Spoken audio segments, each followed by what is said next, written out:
Hi everybody, എല്ലാവർക്കും സ്വാഗതം. ഞാൻ ഷെരീഫ്. ഇന്ന് നമ്മൾ റെസ്റ്റോറൻറ്റ് ബിസിനസ് മേഖലയിൽ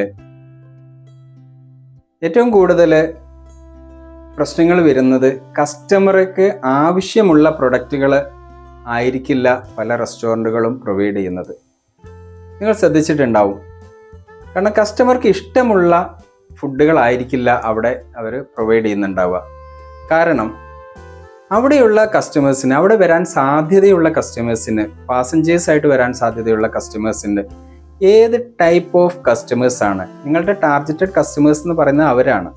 അവർക്ക് ആവശ്യമുള്ള ഫുഡിൻ്റെ രീതി എങ്ങനെയുള്ളതാണ് എന്നുള്ളത് നിങ്ങൾക്ക് കൃത്യമായിട്ടുള്ള ഒരു ധാരണ ഉണ്ടായിരിക്കണം.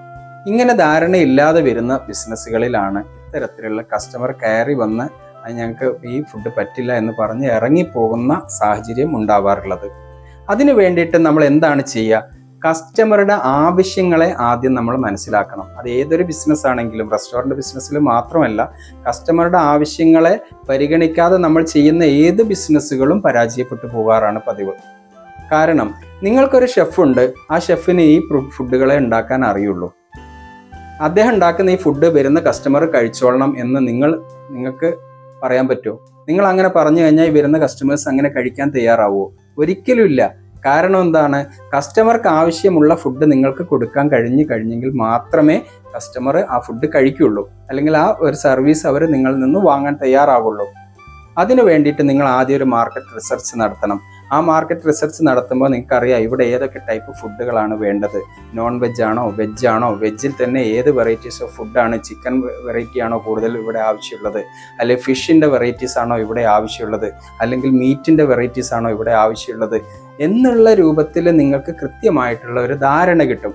ആ ധാരണയുടെ അടിസ്ഥാനത്തിലായിരിക്കണം നിങ്ങൾ അവിടെ യുണീക്കായിട്ടുള്ള ഫുഡിൻ്റെ ഒരു മെനു നിങ്ങൾ സെറ്റ് ചെയ്യേണ്ടത്. അല്ലാതെ ബീഫ് ഒരിക്കലും കഴിക്കാത്ത ഒരു ടാർഗറ്റഡ് മാർക്കറ്റിൽ പോയിട്ട് നിങ്ങൾ അവിടെ ബീഫിൻ്റെ ഒരു റെസ്റ്റോറൻറ്റ് നിങ്ങൾ ഓപ്പൺ ചെയ്ത് കഴിഞ്ഞാൽ നിങ്ങളുടെ ഫുഡ് ബിസിനസ് പരാജയപ്പെടും എന്നുള്ളത് ഉറപ്പല്ലേ? അല്ലെങ്കിൽ നോൺ വെജ് മാത്രം കഴിക്കുന്ന ഒരു ഏരിയയിൽ പോയിട്ട് നിങ്ങളൊരു വെജ് റെസ്റ്റോറൻറ്റ് സ്റ്റാർട്ട് ചെയ്ത് കഴിഞ്ഞാൽ അവിടെ നിങ്ങളുടെ ബിസിനസ്സിൻ്റെ സ്ട്രെങ്ത് കുറയില്ലേ? അപ്പോൾ അവിടെ കൃത്യമായിട്ടുള്ള ഒരു മാർക്കറ്റ് സ്റ്റഡി നടത്തണം നിങ്ങൾ. അങ്ങനെ മാർക്കറ്റ് സ്റ്റഡി നടത്തിയതിന് ശേഷം വേണം നിങ്ങൾ റെസ്റ്റോറൻറ്റ് ബിസിനസ്സിൻ്റെ ഏത് മെനു സെറ്റ് ചെയ്യണം എന്നുള്ളത് നിങ്ങൾ പ്ലാൻ ചെയ്യാൻ വേണ്ടിയിട്ട്. അതേപോലെ തന്നെ നിങ്ങൾക്കുണ്ടാവുന്ന മാർക്കറ്റിംഗ് തന്ത്രങ്ങൾ നിങ്ങൾ രൂപം കൊടുക്കുന്ന സമയത്ത് നിങ്ങളുടെ കസ്റ്റമേഴ്സിൻ്റെ, നിങ്ങളുടെ ടാർഗറ്റഡ് മാർക്കറ്റിനെ നിങ്ങൾ കൃത്യമായിട്ട് വിലയിരുത്തിയിട്ടുമാണ് നിങ്ങളുടെ മാർക്കറ്റിംഗ് സ്ട്രാറ്റജികൾ കൊണ്ടുവരാൻ. കാരണം നിങ്ങളുടെ ഏറ്റവും കൂടുതൽ ബിസിനസ് നടക്കുന്ന ഒരു ടൈം എന്ന് പറയുന്നത്, നിങ്ങളുടെ ഒരു റെസ്റ്റോറൻറ്റിൽ ഏറ്റവും കൂടുതൽ ബിസിനസ് നടക്കുന്ന ഒരു ടൈം എന്ന് പറയുന്നത് ഉച്ചയുടെ ലഞ്ചിൻ്റെ ടൈമാണ് എന്ന് കരുതുക, അല്ലേ? ആ ലഞ്ചിൻ്റെ സമയത്താണ് നിങ്ങൾക്ക് ഏറ്റവും കൂടുതൽ ബിസിനസ് ക്യാച്ച് ചെയ്യേണ്ട സമയം. നൈറ്റ് ആകുമ്പോൾ അവിടെ കസ്റ്റമേഴ്സിൻ്റെ എണ്ണം കുറഞ്ഞു പോകുന്നുണ്ട്, അല്ലെങ്കിൽ മോർണിംഗിൽ അത്രത്തോളം കസ്റ്റമേഴ്സ് ഉണ്ടാവാറില്ല. ലഞ്ചാണ് ഏറ്റവും കൂടുതൽ ബിസിനസ് ചെയ്യാൻ പറ്റുന്ന സമയമെന്ന് നിങ്ങൾ മനസ്സിലാക്കിയിട്ടുണ്ട്. അപ്പോൾ നിങ്ങൾ എന്ത് ചെയ്യണം? ഏറ്റവും നല്ല ലഞ്ച് കിട്ടുന്ന ഒരു റെസ്റ്റോറൻ്റ് ആക്കിയിട്ട് നിങ്ങളുടെ റെസ്റ്റോറൻറ്റിനെ നിങ്ങൾ മാറ്റണം. അപ്പോൾ 12 മണിയോടുകൂടി വിശക്കുന്ന ഒരു സമയം വരുന്ന സമയത്ത് ഒരു കസ്റ്റമർ എന്ത് ചെയ്യും? നിങ്ങളുടെ റെസ്റ്റോറൻറ്റിനെ പറ്റിയിട്ട് ആലോചിക്കും. കാരണം ഏറ്റവും ബെസ്റ്റ് ലഞ്ച് കിട്ടുന്ന സ്ഥലം എവിടെയാണ് എന്നുള്ളതാണ് കസ്റ്റമർ വിശക്കുന്ന സമയത്ത് ചിന്തിക്കുക. ലഞ്ചിൻ്റെ സമയത്ത് ഒരു വിശപ്പ് വരുന്നു, അല്ലെ 12 മണിക്ക് ഒരു വിശപ്പ് വരുമ്പോൾ കസ്റ്റമർ ചിന്തിക്കുക എവിടെയാ നല്ല ലഞ്ച് കിട്ടുന്ന ഒരു റെസ്റ്റോറൻ്റ് ഉണ്ടല്ലോ, അവിടെ പോകാം എന്ന് കരുതും, ഇല്ലേ? അപ്പോൾ നിങ്ങളുടെ ടാർഗറ്റഡ് കസ്റ്റമേഴ്സിനെ നിങ്ങൾ ഫോക്കസ് ചെയ്ത് കഴിഞ്ഞാൽ അവർ ഏറ്റവും കൂടുതൽ നിങ്ങളുടെ റെസ്റ്റോറൻറ്റിലേക്ക് വരാൻ പറ്റുന്ന സമയം ഏതാണ് എന്ന് നിങ്ങൾക്ക് ഐഡൻറ്റിഫൈ ചെയ്ത് കഴിഞ്ഞാൽ അവിടെ നിങ്ങൾ എന്ത് ചെയ്യണം? യുണീക്കായിട്ടുള്ള നിങ്ങളുടെ മെനു നിങ്ങൾ അവരുടെ മുമ്പിലേക്ക് അവതരിപ്പിക്കണം. അവർക്ക് ഏറ്റവും അട്രാക്റ്റഡ് ആയിട്ടുള്ള രൂപത്തിലേക്ക് ആ മെനുവിനെ അവരുടെ മുമ്പിലേക്ക് അവതരിപ്പിക്കുക.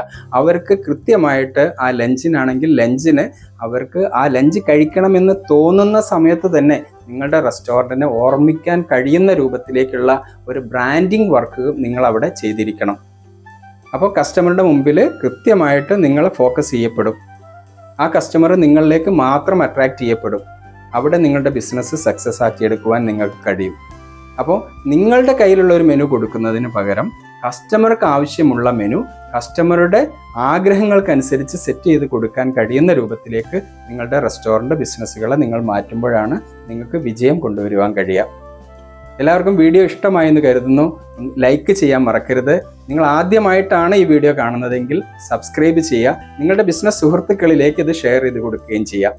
മറ്റു നല്ലൊരു ബിസിനസ് വിശേഷവുമായിട്ട് നമുക്ക് വീണ്ടും കാണാം. താങ്ക്